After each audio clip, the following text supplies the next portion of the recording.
Breaking news in the Bronx. This is Bronx Fan Central. Hey, stop everything you're doing. Because there are two things happening with the Yankees right now. One is going really right. The other, we've been waiting on for a long time. Cam Schlittler. Man, this kid is pitching like he's got nothing to lose. No walks. 0. Did you see that? With Cole and Rodon on the DL, this team has the best ERA in the league. The entire league. But then comes the second story. Anthony Volpe, torn labrum, out. But today an update dropped, and if you're a real fan, you need to hear this. Because his rehab plan has changed, and his return is closer than you think. I'm Ryan Carter, and today we're breaking all of this down. News 1. Cam Schlittler, the Yankees' new ace. Stop everything. You've been following the Yankees for a while. You saw Garrett Cole go down with an injury. You saw Carlos Rodon hit the IL. You looked at that rotation and thought, we're screwed. And you know what happened? The Yankees' rotation is leading all of MLB. That's right. With 2 of their top 3 pitchers basically in the hospital, the Bronx is dominating in a way nobody expected. And there's one name right at the center of all this that you need to know right now, if you don't already. Cam Schlittler. Remember that name. Because this guy is doing something veteran players can't even do. When Cole hit the IL with a reconstructed elbow and Rodon went down with a bone spur, the narrative around the Yankees was a disaster. Nearly $500 million invested in pitching, all injured at the same time. The media was already writing the obituary for the Bronx season. But manager Aaron Boone didn't panic, and the Yankees organization, which invested heavily in pitching development, started to reap what it planted. Max Fried became the anchor of the rotation. Will Warren stepped into his role. Ryan Weathers joined the mix. And then came Schlittler, a young right-hander who showed up with no noise, no magazine covers, no national hype. He showed up quietly, and then he spoke with his arm. 3 games, 22 strikeouts, 0 walks. Somebody needs to explain to me how that's even possible. Look, I'll tell you this, and you can hold me to it later. I've been following Yankees pitchers for years. I've seen young guys come in with huge hype and disappear in 6 weeks. I've seen veterans promise control and give up 5 walks per game. So when I see a 22-year-old throw 3 games, rack up 22 strikeouts, and allow 0 walks, I don't stay calm. I get genuinely excited. Because this isn't luck. This is mentality. Schlittler isn't pitching scared. He's pitching with intent. And there's a massive difference between those 2 states. The best pitchers in the world understand that. He understands it.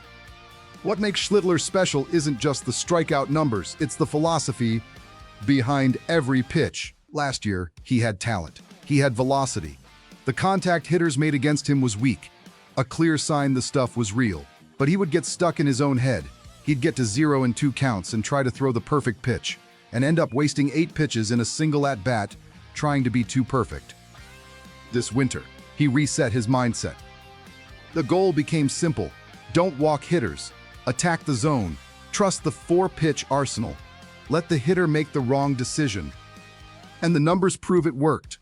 Only 6% of his pitches have come in 3-ball counts, the 6th best mark among all starting pitchers in the league.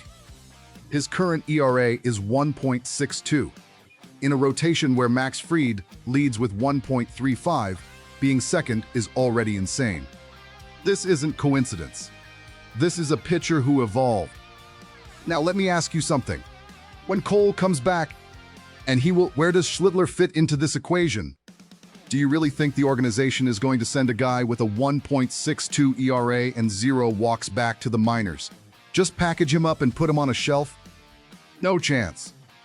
Schlittler forced the front office's hand. He created a good problem for the Yankees, the best kind of problem a team can have. And you know what that means for you, the fan? It means that when this rotation is fully healthy, with Cole, Rodon, Fried, and Schlittler, the conversation shifts from division race to World Series. Let me be straight with you, because that's what I do here. What I'm seeing from this Yankees rotation right now isn't luck. It's a system. It's a pitching culture being built with intention. Think about this. In the first 6 games of this season, the combination of Fried, Schlittler, Warren and Weathers posted a collective ERA of 0.53. There's no recorded number like that since 1913, when the stat was first tracked. And the most impressive part, they know why they're winning. Catcher J.C. Escara talks openly about it. First pitch in the zone, controlling the running game, limiting walks. These are small details, but they're exactly what separates teams that compete in October from teams that watch October at home. The Yankees of 2026 are building something different, and Schlittler is the clearest proof of that. But here's the warning nobody wants to hear. Schlittler is still in the early innings of his career. The league will study him. Scouts will build reports. Coaches will find patterns. That's inevitable. The real question is, when the league adjusts, will he adjust too? The Yankees believe he will. The organization invested heavily in development, and Schlittler is the most complete product of that process right now. But the real test comes when a hitter attacks his weaknesses, when the pressure rises, when it's September, and it's 3-2 in the 7th inning of a playoff game. That's exactly where he grew last year, and he'll grow again. So now I'll ask you, do you believe Schlittler can maintain this level when Cole and Rodon return? Or do you think the pressure of a full rotation changes the game for him? Let me know in the comments. Seriously, I want to hear what you think. News 2. Anthony Volpe. The return the Yankees need. Do you remember Anthony Volpe healthy? That electric, confident shortstop, making impossible plays and bringing energy to the Bronx just by stepping on the field. That guy disappeared. Torn labrum. IL silence. As the Yankees opened the 2026 season without him, the infield became a difficult puzzle to solve. But now there's news coming out of the rehab field that changes the conversation. Volpe is close to returning. And this isn't a rumor, it's a concrete plan with a date, a team, a destination. And if everything goes right, the Bronx will soon welcome back one of its most important players. When Anthony Volpe went down, the Yankees lost more than just a shortstop. They lost an identity player, the kind of guy who sets the tone for the infield, who makes the difficult look easy, who fans miss even when the team is winning. Right now, New York's infield is operating with Ryan McMahon and Jose Caballero in a different dynamic, functional, but clearly temporary. According to Eric Boland of Newsday Sports, the current plan is to assign Volpe to Double-A Somerset as early as Tuesday, officially beginning his rehab assignment. This is the step everyone has been waiting for. It's not a guarantee yet. Plans change. Bodies respond differently. But it's the first real sign that the light at the end of the tunnel is real and closer than it seemed. Let me be honest with you. I was worried about Volpe, really. Not because he lacks talent, because he absolutely has it. But a labrum injury is no joke. Rehab is long, frustrating, and you never truly know how a player will respond once he's back in real game action. But you know what gives me confidence? The Yankees organization is being careful. They're not rushing. They're not forcing anything. They're starting him in Double-A before the majors, and that's the right process. When a team respects a young player's rehab like this, it usually means they believe in his long-term future. And I believe it too. Here's what you need to understand about Anthony Volpe, beyond the hype and beyond the criticism.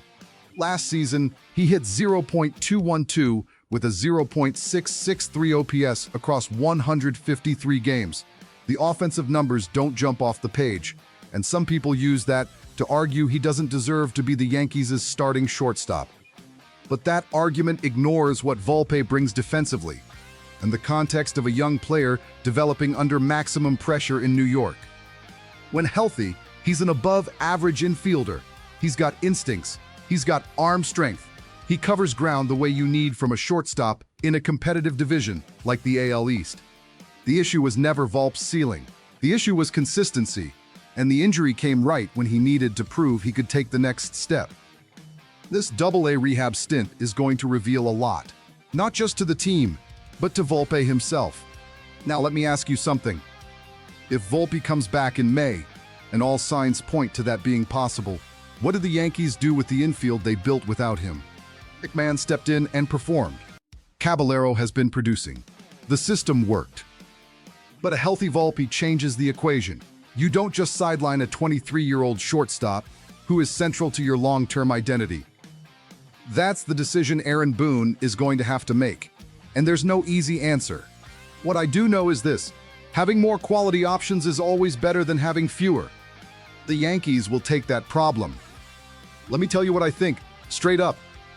Anthony Volpe doesn't need to be Mike Trout to be valuable to this team. He doesn't need to lead the team in hitting. He doesn't need to be an all-star in his first year back. He needs to be reliable. He needs to be the shortstop who makes the defensive plays, avoids costly errors, moves runners, and plays smart baseball. Because here's the reality: the Yankees of 2026 are not relying on one hero. They're relying on a system, a dominant rotation, a capable bullpen, a balanced lineup. Volpe fits that philosophy perfectly. And if he uses this rehab the right way, if he comes back hungry, focused, and with a fully functional labrum, he could be exactly what this team was missing to feel truly complete. But let's stay grounded. The plan can still change. The report makes that clear. Everything depends on how Volpe responds this weekend and on Monday before Somerset's game. If his body doesn't respond well, the timeline shifts. If the confidence isn't there, the Yankees won't force it. And that's the right call. The worst thing that can happen to a young player is coming back too early and leaving with a worse injury. The Bronx organization knows that. That's why this process is being handled step by step. AA first, then AAA if needed. Then, and only then, Yankee Stadium. If done right, Volpe's return could be a turning point. So now I'll ask you, do you believe Volpe comes back and takes the starting job right away? Or do you think the Yankees will need more time to figure out the infield once he returns? Drop your thoughts in the comments. I read every single one. And if you're a Yankees fan and you want every update, every breakdown, every front office decision before everyone else, subscribe to the channel now. It's free, and you'll never miss a Bronx story again.